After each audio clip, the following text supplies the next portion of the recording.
जय श्री राम दोस्तों, कैसे हैं आप लोग। भगवान श्री हरि और प्रभु श्री रामचंद्र भगवान शिव सभी से प्रार्थना करता हूं कि आप लोग कुशल और मंगलमय होंगे।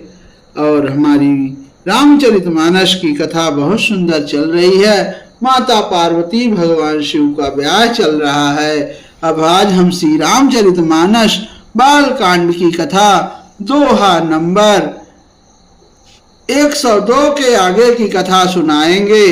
अब कथा जरूर पूरी सुनिएगा दोस्तों। अब माता पार्वती भगवान शिव का पाणी ग्रहण हो चुका है। अब उसके आगे की कथा है बहुत सुंदर। ए चले संग हिमवंतु तब पहुँचावन अति हेत, अभिविध भांति पर तो शुकरी विदा कीन वृष के। तब हिमवान अपने अत्यंत प्रेम से शिव जी को पहुंचाने के लिए साथ चले। वृषकेतु शिव जी ने बहुत तरह से उन्हें संतोष कराकर विदा किया। हाँ तुरत भवन आए गिरिराई, असकल शैल सर लिए बोलाई। हाँ आदर दान विनय बहुमाना, असब कर विदा की नहीं मवाना। अब पर्वतराज हिमाचल तुरंत घर आए और उन्होंने सब पर्वतों को और सरोवरों को बुलाया। हिमवान ने आदर दान विनय और बहुत सम्मान पूर्वक सबकी विदाई की। हाँ जब ही शंभु कैलाश आए, असुर सब निज निज लोक सिधाए। हाँ जगत मातु पितु शंभु भवानी, अते ही सिंगारु न कहूं बखानी। जब शिव जी कैलाश पर्वत पर पहुंचे तब सब देवता अपने अपने लोकों को चले गए। अब तुलसी बाबा जी कहते हैं कि पार्वती और शिव जी जगत के माता पिता हैं, इसलिए मैं उनके श्रृंगार का वर्णन नहीं कर सकता। बहुत सुंदर। अभी यहाँ तुलसी बाबा ने बहुत अच्छी चीज लिखी है। अब उसके आगे की कथा है। हाँ करहि विविध विधि भोग विलासा, अगन्य समेत बसहि कैलासा। हाँ हर गिरिजा बिहार नित नयु, अयहि विध विपुल काल चली गया। अब शिव पार्वती विभिन्न प्रकार के भोग विलास करते हुए अपने गणों सहित कैलाश पर रहने लगे। वे नित्य नए विहार करते थे। इस प्रकार बहुत समय बीत गया।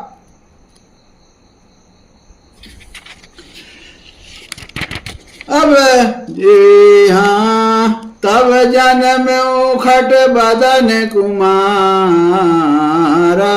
अतारकु असुर समर जहि मारा। हाँ अगम निगम प्रसिद्ध पुराना, असन मुख जन सकल जग जाना। अब तब 6 मुख वाले पुत्र स्वामी कार्तिक का जन्म हुआ, जिन्होंने बड़े होने पर युद्ध में तारकासुर को मारा। वेद शास्त्र और पुराणों से स्वामी कार्तिक के जन्म की कथा प्रसिद्ध है और सारा जगत उसे जानता है। अब एक बहुत सुंदर छंद आया हुआ है। जगु जान सन मुख जन्म कर्म प्रताप पुरुषारथु, महा तही है तुम्हें वृष केतु सुत कर चरित संक्षेप ही कहा। यह उमा शंभु विबाहु जे नर नार कहीं जगावही।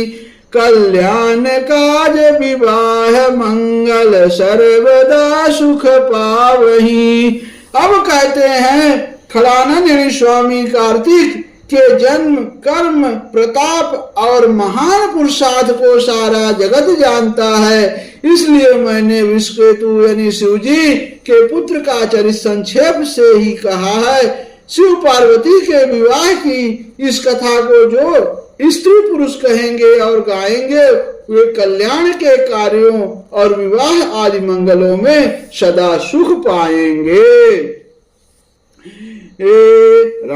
चरित सिंधु गिरिजा रमन वेदन पावहि पारु। अभरण तुलसीदास किमी अतिमति मंद गवारू। अब गिरिजापति महादेव जी का चरित्र समुद्र के समान अपार है, उसका पार वेद भी नहीं पाते। तब अत्यंत मंद बुद्धि और गंवार तुलसीदास उसका वर्णन कैसे कर सकता है। मैं आपसे कहता हूँ तुलसीदास बाबा जहाँ कहीं भी हो, लेकिन मैं तो सोचता हूँ कि आपके जैसा हम सभी गंवार हो जाएं, क्योंकि हम लोग कभी उसी में कल्याण है। शंभु चरित सुन सरस सुहावा। अभरद्वाज मुनि अति सुख पावा। बहुलाल सा कथा पर बाड़ी। अनय नहीं नीर रोमावली ठाड़ी। अब शिव जी के रसीले और सुहावने चरित्र को सुनकर मुनि भारद्वाजनी जी ने बहुत ही सुख पाया। कथा सुनने की उनकी लालसा बहुत बढ़ गई, नेत्रों में जल भर आया तथा रोमावली खड़ी हो गई। प्रेम विवश मुख आव न बानी। अदशा देखी हर से मुनि ज्ञानी। अहो धन्य तब जन्म मुनीसा। अतुमहि प्राण सम प्रिय गौरीसा। अब वे प्रेम में मुग्ध हो गए, मुख से वाणी नहीं निकलती। उनकी यह दशा देखकर ज्ञानी मुनि यज्ञवालक्य जी बहुत प्रसन्न हुए और बोले कि हे मुनीश, आहा तुम्हारा जन्म धन्य है। तुमको गौरीपति शिव जी प्राणों के समान प्रिय हैं। शिव पद कमल जी नहीं रति नाही। आराम ही ते सपने न सुहाई। बिनु छल विश्वनाथ पद ने आराम भगत कर लक्षण।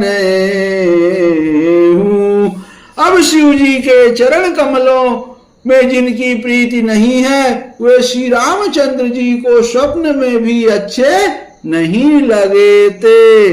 अब विश्वनाथ श्री शिव जी के चरणों में निष्कपट यानी विशुद्ध प्रेम होना यही राम भक्त का लक्षण है।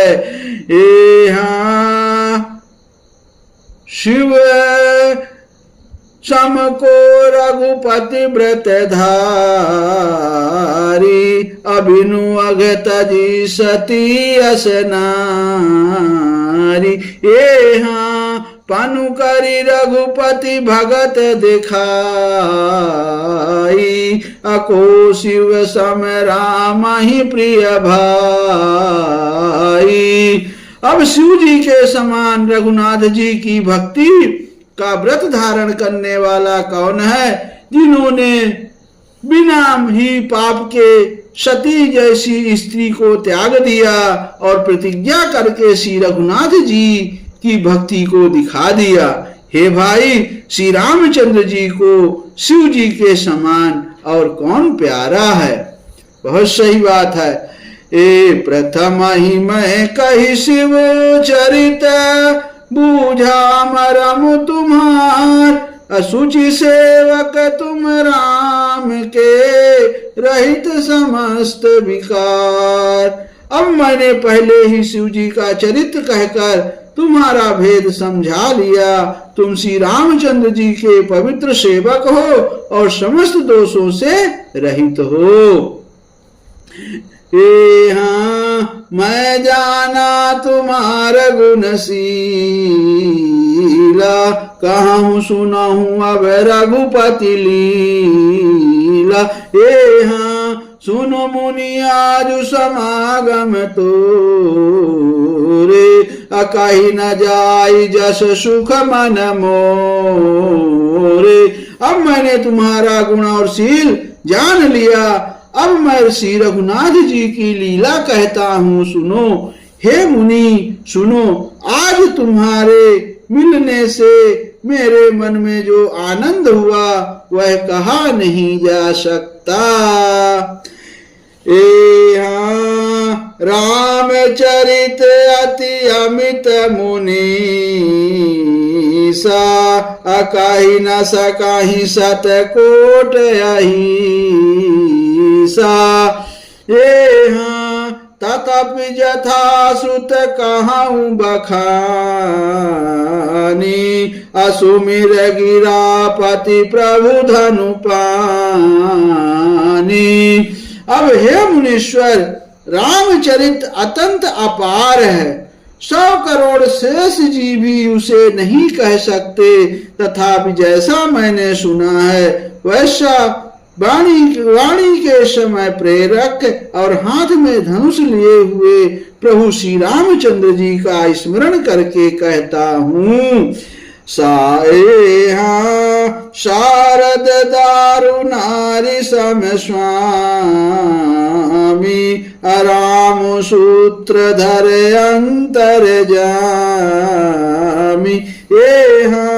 जेहि पर कृपा करहि जनु जानी, अकावि उरे अजीरे न चावहि वानी।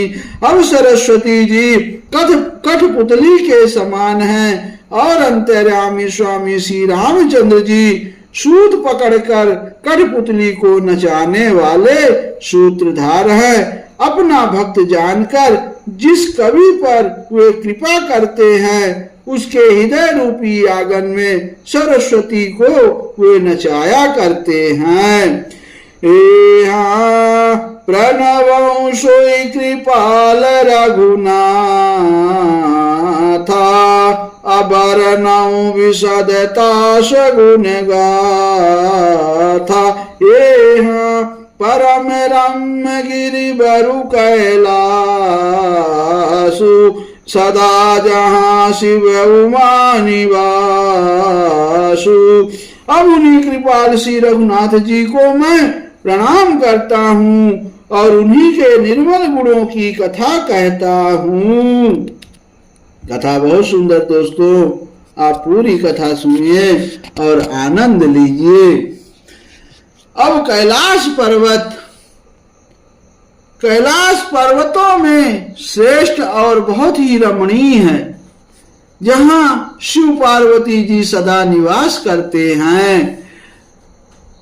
असिद्ध तपोधन जोगी जन, कुन किन्नर मुनि वृंद, बसहि तहाँ सुकृति सकल, सेवहि शिव सुख कंद लखन सियावर, रामचंद्र बजरंग महादेव देव कौशल किशोर की जय। गोस्वामी तुलसीदास की जय। शारदा मैया जू की जय। जय जय सीताराम, जय जय सीताराम। हर हर महादेव।